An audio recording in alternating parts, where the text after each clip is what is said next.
નથી આવી હજી સુધી, દીકરાના લગ્ન નથી થયા, તો આગળ જતા આવવાની છે. અને હવે આગળ જતા જે આવશે એ આનાથી પણ વધારે ભયંકર છે. અત્યારે છતાં પણ હજુ થોડું સારું છે, પણ હવે પછીનો જે સમય આવશે આનાથી પણ વધારે ખરાબ હશે.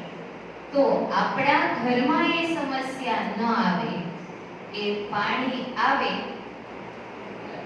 એની પેલા પાર બાંધવી જોઈએ. તો તમે પ્રશ્ન કરી શકો કે તમારી સામે કઈ કઈ સમસ્યા આવે છે.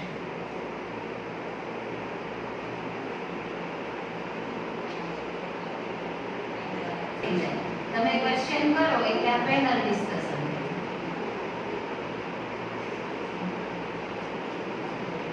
પરિવાર શબ્દ કેટલો સરસ છે. આપણને બધાને જીવન દરમિયાન જન્મ લેવા માટે આ દુનિયા દેખાડનાર એક માં છે. આપણું અસ્તિત્વ આ દુનિયામાં લઈ આવનાર એક માં છે. જો માં નથી તો આ દુનિયામાં આપણું અસ્તિત્વ જ નથી. એટલે આપણા અસ્તિત્વને ખીલવવા માટે જે માં નિમિત્ત બની છે, અને એ જ માં દ્વારા પરિવારનું નિર્માણ થાય છે.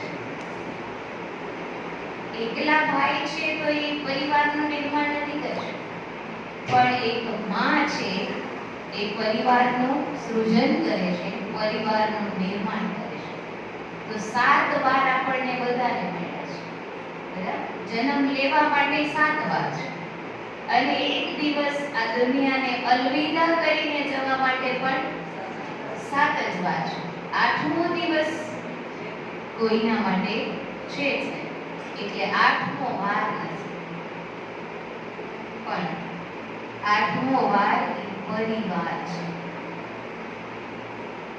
પરિવાર એમાં પણ વાર જ છે, એટલે 7 વારને આપણે મહત્વ આપીએ છીએ. એનાથી વિશેષ મહત્વ 8મો વાર પરિવાર છે. તો 7 વારની અંદર આપણે જે કાંઈ આયોજનો કરીએ છીએ એ બધા જ આયોજનો 7 દિવસની અંદર કરવામાં આવે છે. પણ એ આયોજનોની પૂર્તિ માટે, સફળતા માટે જરૂર પડે છે પરિવાર. આયોજન એક વ્યક્તિ કરે, સંકલ્પ એક વ્યક્તિને આવે, પણ એ સંકલ્પને સાકાર સ્વરૂપ આપવા માટે પરિવારની જરૂર